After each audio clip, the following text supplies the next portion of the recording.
El nacimiento de nuestro Señor. La Navidad es un retorno a nuestros orígenes. Para hacer de ella una fiesta tendremos que tener la fuerza mental suficiente para trepar de nuevo por las escaleras de nuestra infancia y pretender que nunca las hemos bajado.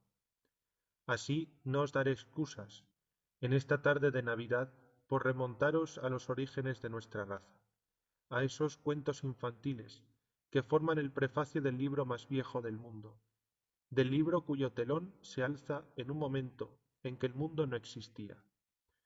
Hoy no son muy apreciadas estas viejas historias del Génesis. Nos hacen sentirnos medio avergonzados, y no nos gusta que nos vean cogiéndolas y mirándolas. Lo mismo ocurre con nuestros juguetes infantiles después que hemos crecido. Pero aunque saquéis lo que queráis de estos relatos, los privéis de su autoridad, representándolos como unos remiendos, formados de leyendas todavía más antiguas. No podréis sustraeros totalmente al hechizo de estas frases recordadas, tan propias para simbolizar lo primitivo. No habrá controversia. Dejaremos fuera el relato de la creación y el del paraíso. La puerta de ese país de hadas quedará cerrada, y los hombres de ciencia montarán guardia junto a ella, con sus espadas flamígeras.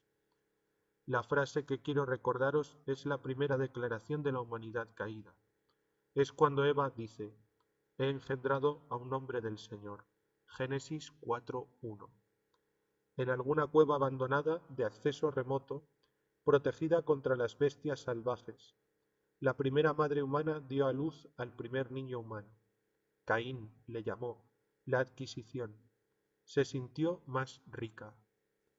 Una sentencia de muerte pesaba sobre ella y el compañero de su desobediencia.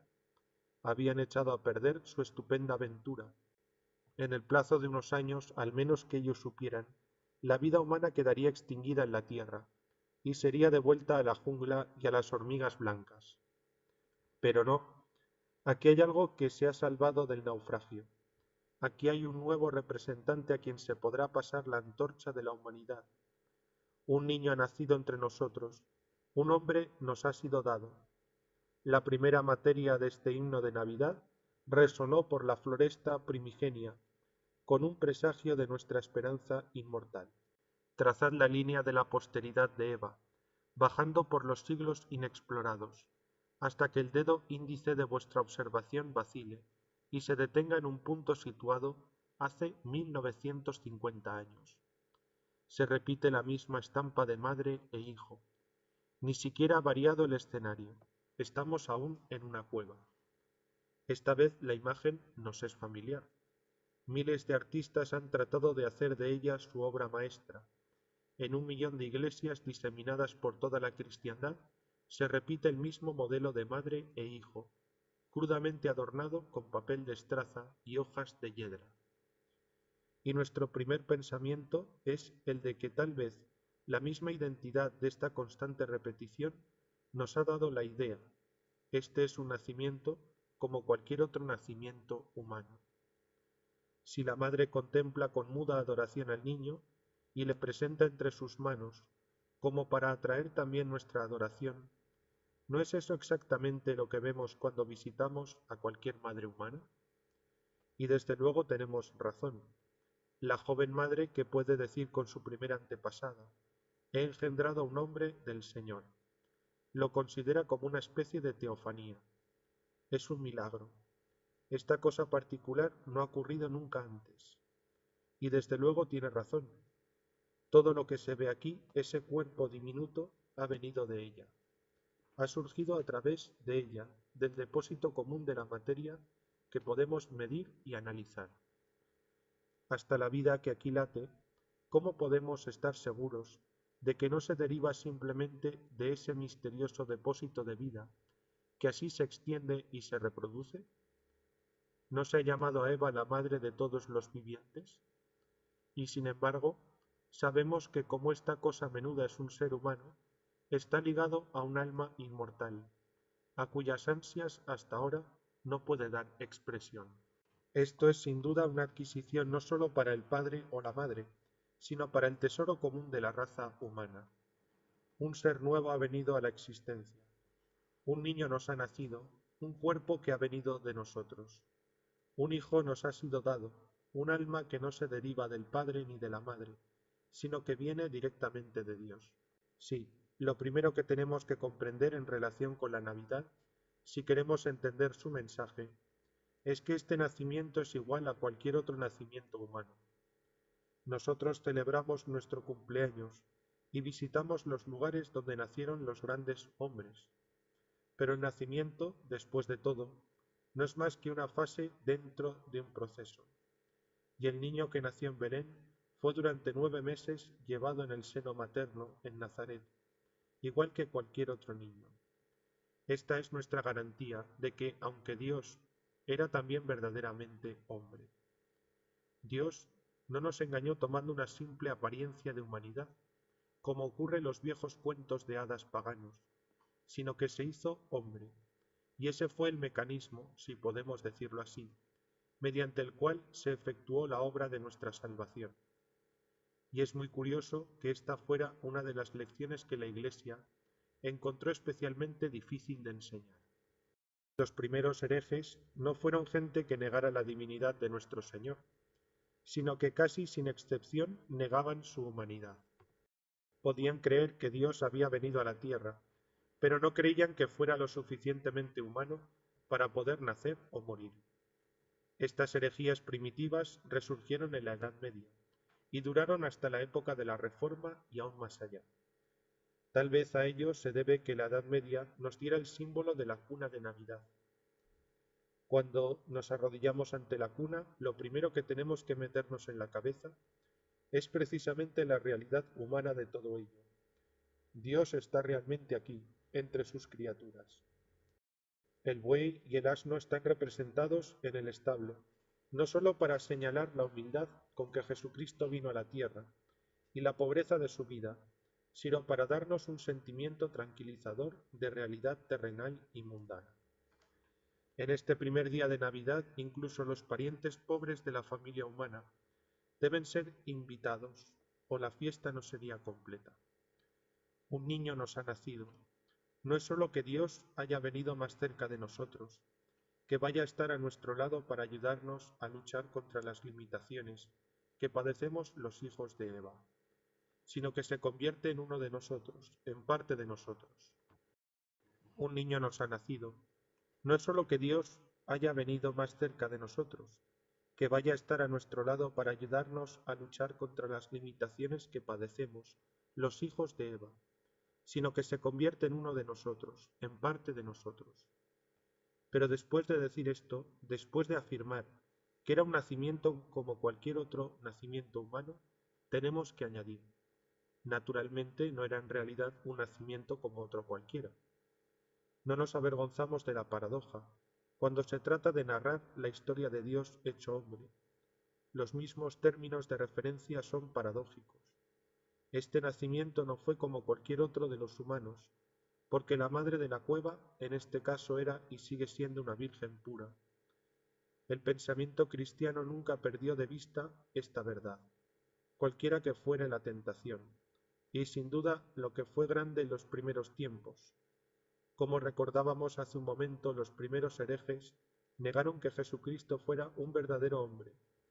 Decían que sólo era un fantasma lo que nació o pareció nacer de la Virgen María, lo que padeció o pareció padecer bajo Poncio Pilato.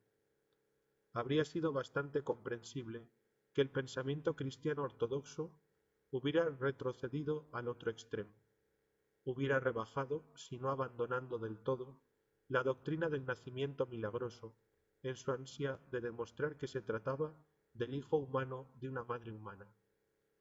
Pero los cristianos siempre tuvieron el instinto de que su teología era cierta, cuando sus adversarios los acusaban de sostener dos doctrinas que se contradecían abiertamente. Veían a la madre en la cueva, pero nunca apartaron su vista de la Virgen. Y así echáis una segunda ojeada a la cuna de Navidad, y os dais cuenta de que vuestra primera impresión era inexacta, o por mejor decir, era totalmente incompleta. Cuando mirabais la primera vez os parecía una hermosa visión de maternidad, esto y nada más. He engendrado a un hombre del Señor, era el viejo grito de Eva, repetido como en virtud de una memoria racial, a través de los siglos. Y ahora había llegado a su expresión crucial. Esta cueva particular de Belén sería recordada como el lugar de nacimiento del hombre más grande que nunca ha existido. Y después, ¿sabéis lo que es entrar en una habitación y gradualmente, no de una sola vez, ir teniendo la sensación de que hay allí un secreto y de que todos los que están en la habitación lo comparten menos vosotros? Tal vez es una broma que os van a gastar, y miráis a todos lados, inquietos, tratando de averiguar de qué se trata, y sin querer dar a entender, no obstante, que sospechéis algo. Hay una segunda impresión parecida en cuanto a vuestra segunda mirada a la cuna de Navidad. Todo el mundo está tan callado. Los pastores parece que se acercan de puntillas. El asno y el buey están tranquilos y no comen. Los ángeles parecen estar en posición de firmes, esperando a que pase algo. Y entonces miráis de nuevo al centro del grupo y veis enseguida lo que debíais haber observado antes. ¿Una madre? Pero si no es más que una niña. No se trata de una cuestión de edad, es una cuestión de atmósfera. Os están dando una broma, es una niña vestida, con disfraz pueril, como si fuese una madre. Y luego recordáis que aquí no hay posibilidad de bromas, es el misterio del nacimiento virginal. No creáis que la reverencia cristiana ante la virginidad es simplemente una manera mojigata de rehuir las realidades del sexo. Si pasamos en silencio los hechos sexuales, no es porque los creamos repulsivos, sino porque los creemos demasiado sagrados para mencionarlos en la conversación común. Si los padres de la Iglesia, desde los primeros tiempos, insistieron en la virginidad de la Madre de Dios, no fue porque quisieran hacerle un cumplido, adjudicándole una virtud cristiana conocida, sino porque se trataba de lo contrario. Aprendieron a prestar reverencia a la virginidad, porque la habían visto en la Madre de Dios, porque la habían visto en el establo de Belén, y no podían olvidar la experiencia. Lo que habían visto aquí era una inocencia que les hablaba de renovación. Aquella mujer que estaba otra vez en una cueva los había llevado de nuevo al paraíso.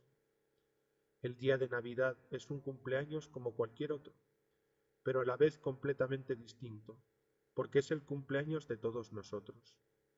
Volved por un momento a la primera mujer en la cueva, cuando gritaba, «He engendrado a un hombre del Señor». En cierto sentido, era nuestro nacimiento también.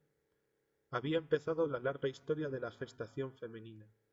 Se había puesto en marcha el proceso que había de traernos a la existencia, después de tantos siglos, a vosotros y a mí. Eva, la madre de la vida, y sin embargo, ¿qué era aquello que había dado a luz cuando se jactaba de que había engendrado a un hombre? ¿Qué adquisición había logrado para nosotros? Había engendrado al primer hombre, y al hacerlo así había engendrado al primer asesino. Vino al mundo para traer la muerte de su propio hermano. Y esa vida natural que nuestra primera madre nos legó no es después de todo más que una vida en la muerte. Como hijos de Eva somos hermanos de Caín y Abel, el malvado y la víctima de la primera tragedia humana. Ahora volvamos a la otra cueva y a la otra mujer. ¿Qué adquisición es la suya? He venido, nos dice, para que puedan tener vida. Juan 10:10. El primer nacido de muchos hermanos le llama San Pablo, nuestro hermano mayor, que nos ha traído la vida sobrenatural. Según la vieja ley, el hijo primogénito pertenecía por derecho, como todos los frutos primerizos, a Dios. En teoría su vida está dada en prenda. En teoría, murió para que los demás pudieran vivir.